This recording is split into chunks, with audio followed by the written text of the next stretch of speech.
know, when you got some health issues, and I'm talking, you know, something that's chronic. Darren has his problems from his injuries. Big Eric has his chronic illness. There's myself, and, you know, other people that have chronic illnesses or have injuries that are somewhat disabling. It can really adversely affect your life.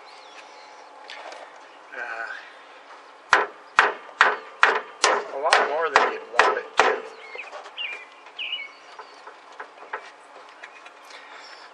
You know, you really have to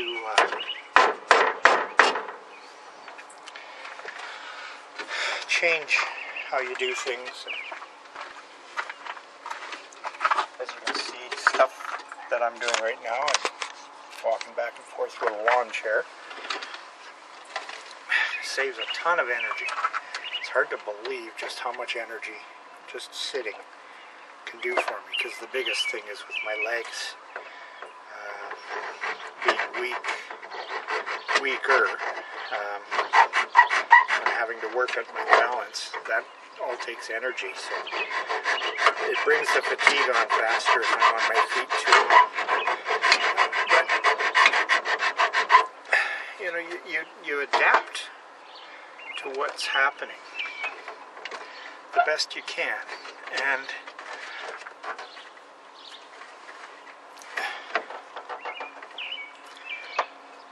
it gets frustrating because sometimes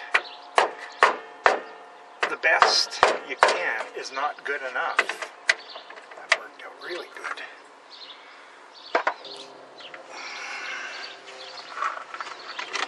You know, you definitely have to look at what you're doing and change what you're doing if it's adversely affecting you. And that's a hard thing to chew. You know, that's a hard decision. You know, I have all these Datsuns, and I picked up those 3 last year, and I probably shouldn't have, but I don't want to see them going to just some kid that's going to beat the snot out of them and destroy them. You know, that's just kind of like rescuing them, I guess. And you know, just like I hate to see any old cars going to the shredder. You know, I'm the kind of guy that thinks everything should be saved, I guess.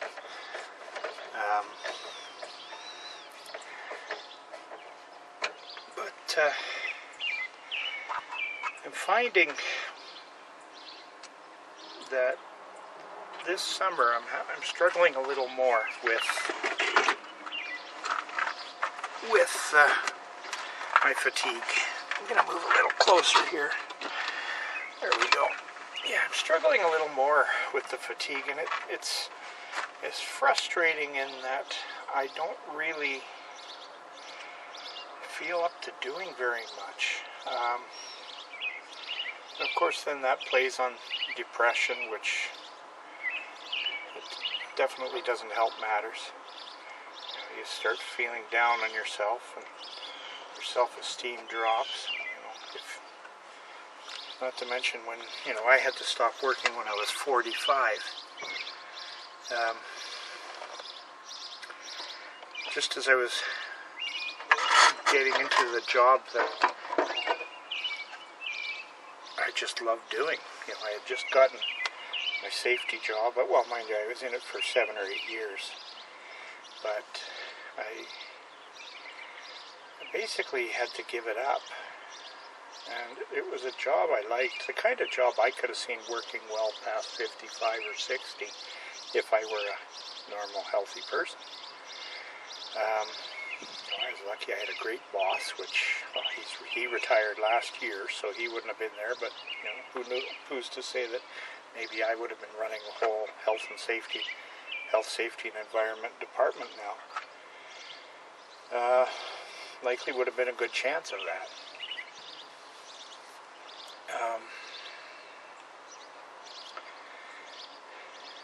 But the illnesses make you compromise, and sometimes those compromises hurt. And what I'm kind of facing and thinking about right now is, I've bought these Datsuns, and realistically I have the 2 Roadsters, I have 4 510s, plus I got the motorhome, plus I have the 240SX. So there's 8 Datsun. 6 of them are Datsuns, 2 of them are Nissans. Now the motorhome, we're keeping it going. It's in good shape, so it doesn't need a lot. The 240SX was intended to be a donor car for the powertrain.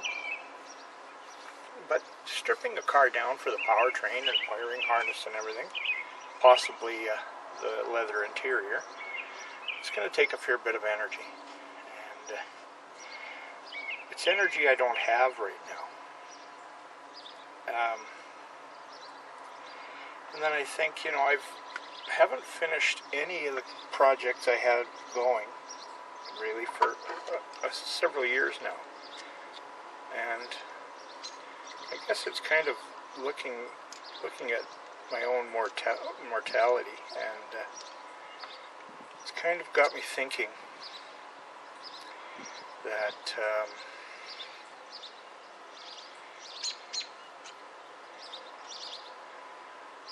on the one hand, I bought the cars thinking I'm going to live forever, and I'm going to be able to do cars forever, or for years anyway, not forever. I'd like to think I could stay healthy. My friend Scott is 73 years old or so, 73 or 74, and he's still racing. He only runs half the events now, but that's more financial than anything. He shares the car with somebody to cut down on the expenses. So he'll drive one day, and he'll drive the second day, because the races are usually a 2-day event. But he's healthy enough to do that, in his 70s. And so I'm thinking, in his 70s, that's, I'm 53. I just turned 53 in human years. I don't count birthdays. I haven't had a birthday for many, many years, actually. I celebrate anniversaries of my 19th birthday, so that way I stay a teenager forever. And my sisters actually do send me anniversary cards or anniversary wishes.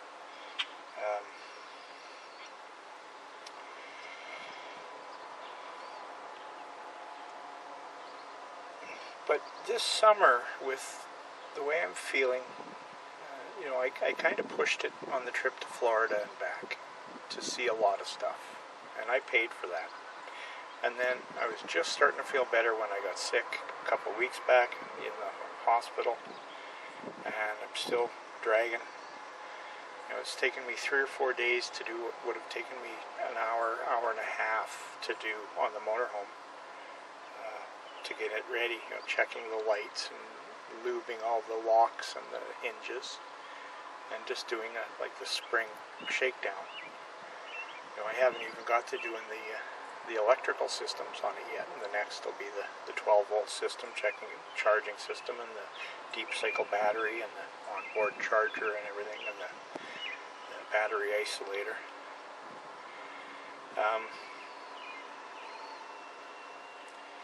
That's all stuff. It used to take me basically a day to do everything, plus clean and shock the fresh water tank and check everything. And it's going to take me a little while longer yet. And that kind of has me starting to think,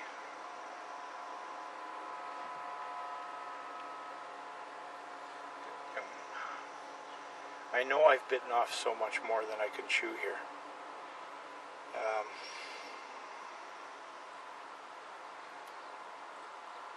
So I'm kind of sitting wondering, what do I do?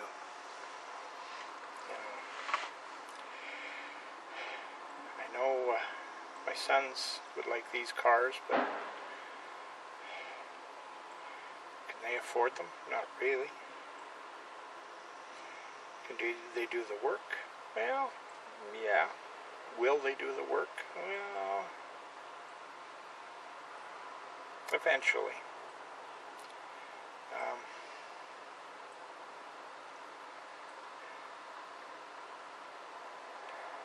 So what do I do with them? Do I sell them? Do I keep them? Part of me thinks just, sell them and recoup the money.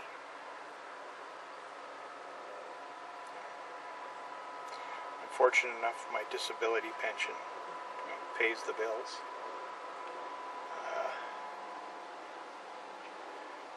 I'm lucky that way. But I also kind of get frustrated because years and years ago, when I was with a four-wheel drive club and with other friends with car interests in that, I always dropped what I was doing to help them because I had mechanical ability being a mechanic. I'd help them swap motors in their truck or help them drop a transfer case and transmission to put a clutch in, or help people haul their trucks home from the middle of the bush somewhere when they broke. And I did it quite often at the expense of my own stuff. A good example, for the several years that I was in the local four-wheel drive club, I held several positions, and I was president a few times, vice president and treasurer, trip planner, stuff like that. I think I was in that club probably 16, 17 years. And I bet you I only had my truck drivable for about 5 or 6 of those years during the best events, because I would spend my time doing everything else, and when the time came, I didn't have time to get mine ready. So so it was kind of like, okay, you do favors for friends and they do favors back, and then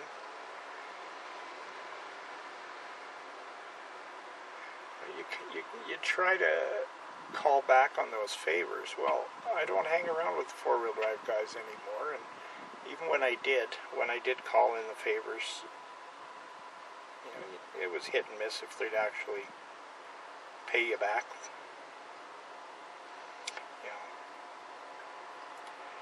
And I find that now that I see other friends with cars, that I see them helping each other.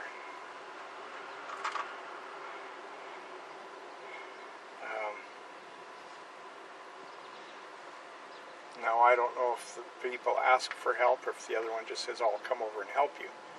I've never been good for asking for help. Because I was always the kind that offered, and I always figured my friends, if they were true friends, they should offer.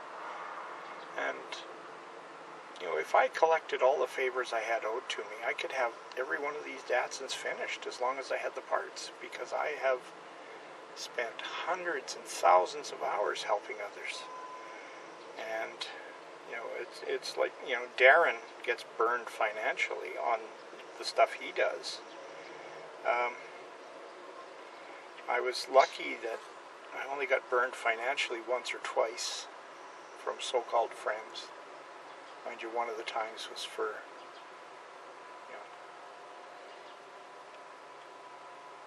$1,000 or $2,000. I sold a vehicle to a friend, and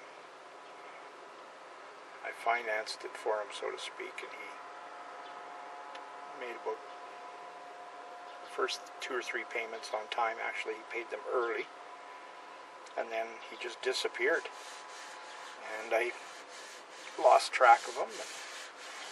I knew where his dad worked, because his dad owned his own company, and I'd go and talk to his dad about it, and his dad wouldn't do anything about it. And I've run into the guy the odd time. I might catch up with him every 6 or 8 years, and he's owed me that money for 25 or 30 years now.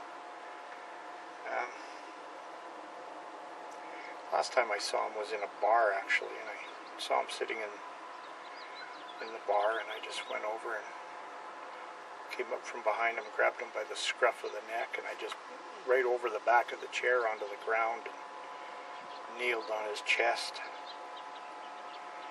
And I'll tell you, it was a dark bar, and his eyes were so wide open, he lit up the place, literally. And he acknowledges, whenever I see him, he acknowledges that he owes me the money. But I've basically written it off. I'll never see it. Is that dirt? Oh, that's seam sealer. So, I don't know where I'm going with this. I guess I'm kind of feeling sorry for myself because I'm not getting my cars done. And I don't feel up to doing my cars right now. And the summer, here we're getting close to mid-July. And we haven't really had any weather where I could work outside because, it's too hot. Today isn't bad, but it's going to be warm later on. And then come September, because I've always been slow getting stuff done, I've been starting earlier and earlier each year trying to get stuff put away for the winter. And last year I left it a little too long and didn't get it done. So I'm going to have to start earlier this year, which means starting in September. And by starting in September, I'm basically wiping out almost a month of time. So I basically have 2 months to do everything I want to do this whole summer. And with my health not cooperating, it's not going to be very productive summer. And I guess I get kind of ticked that, I don't see my friends very often. Well, a lot of them I haven't seen in years. But I guess I was just brought up with different morals than the normal person does. I've always honored my handshake, and there's not too many people that do that anymore. I'm a dying breed, and I got that from my dad, where I will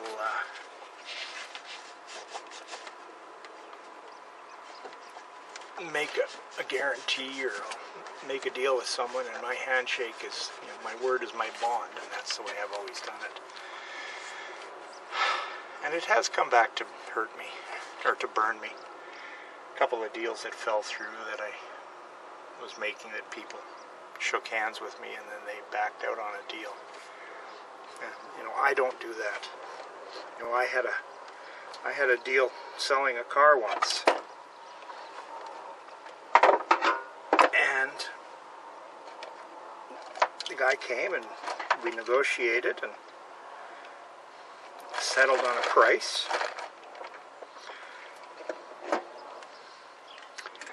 And I shook hands. And he was going to come back with the money. He left a deposit. No, he didn't leave a deposit, actually. He did come when he said and paid for it and took the vehicle. But after I shook hands with him, a day or so later, before he came back with the money, somebody else came, and I told them that it was sold already, and he asked and he looked at it. And anyway, it was someone else that had already scheduled to come and look, and I couldn't get a hold of him to tell him not to. And